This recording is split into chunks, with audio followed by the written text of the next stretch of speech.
plus de pression dans la tête de joueur, la gestion du match était compliquée. Vous avez pratiquement passé plus de 6 minutes, vous n'avez marqué qu'un seul point. Qu'est-ce que vous avez fait? Pour moi c'est, je peux dire quoi, c'est la frustration ou bien les oublis, parce qu'on menait des 10 points et les gens oublient que non, ils pensent que non, on a déjà gagné le match. Et ils oublient à jouer, on est là, on commence à se passer des balles, mais on a oublié de jouer en fait. Et du coup, Centrafrique aussi, ils sont montés l'agressivité, ils ont commencé à styler des ballons et puis à courir, marquer des paniers faciles. Donc voilà, c'est juste que non, il faut qu'on soit vraiment consistant jusqu'à la fin, on se concentre jusqu'à la fin en fait. Oui, oui. La dernière question, vous en tant que capitaine, lorsque vous avez vu que votre équipe était en train de réfléchir et que l'RCA montait jusqu'à atteindre 51-55, quel objectif second que vous avez élu pour votre groupe pour nous permettre justement de maintenir cette avancée et gagner ce premier match face à l'RCA qui est un derby de la zone 4? Ce que j'ai leur dit, c'était que non, les gars, on reste ensemble. Quoi qu'il arrive, on reste ensemble, il faut qu'on gagne ces matchs. Parce qu'on menait encore des 5 points, il restait quelques secondes. Centrafrique, ils étaient chauds, il y avait un tripointeur, là j'ai oublié son nom. Il joue à Paris basket, je crois, si je ne me trompe pas. Et il mettait presque tout à la fin. Et du coup, j'ai leur dit que non, les gars, on reste ensemble. On dur, parce qu'on menait déjà au score. Patient Tchaba, je viens avec l'équipe de la République démocratique du Congo. Vous avez affronté l'équipe de la RDC qui jouait plus sur la bouteille et avait moins de tripointeurs. Mais aujourd'hui, on a vu que le Congo a assuré au tir aux 3 points, mais également dans la bouteille, la RDC était présente.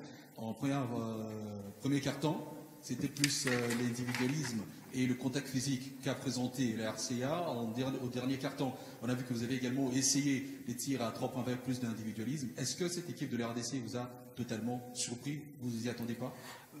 Surprendre, je dirais non, parce que c'est une équipe que nous on connaît. Leur force, c'est une équipe physique, c'est une équipe qui est vraiment mobile et ils sont aussi grands plus que nous. Ils sont grands plus que nous. Ça, c'est des atouts, c'est leur point fort.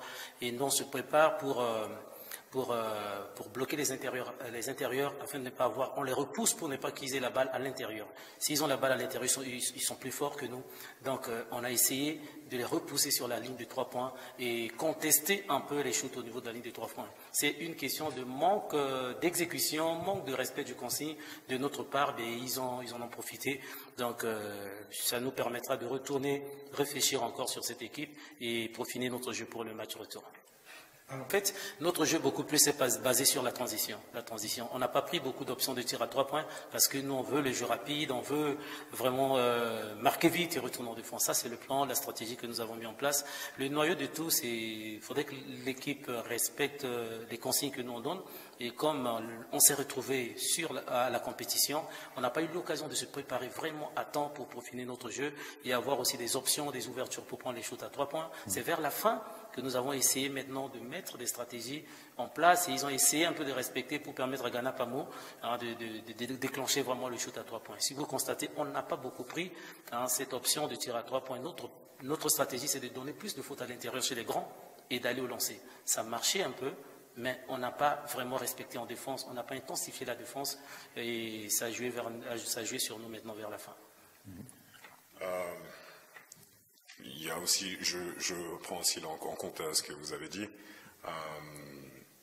Vous avez eu, le Congo a eu des shoots à 3 points, effectivement. On shoot à 12%, mais shoot à 24%. Clairement, en prenant beaucoup plus, on a pris 25, ils en ont mis 6. Le pourcentage n'était pas très très élevé. Ils ont eu plus de réussite sur certains. Très bien, félicitations à eux, mais je ne pense pas que ce soit quelque chose de mirobolant, comme je dirais. Maintenant, effectivement, on n'a pas eu de réussite. Max Kougere, qui est un shooter reconnu dans toute l'Afrique et en Europe, n'a pas eu de réussite. C'est des situations, ça arrive. L'adresse, ça va, ça vient, ça fait partie du jeu.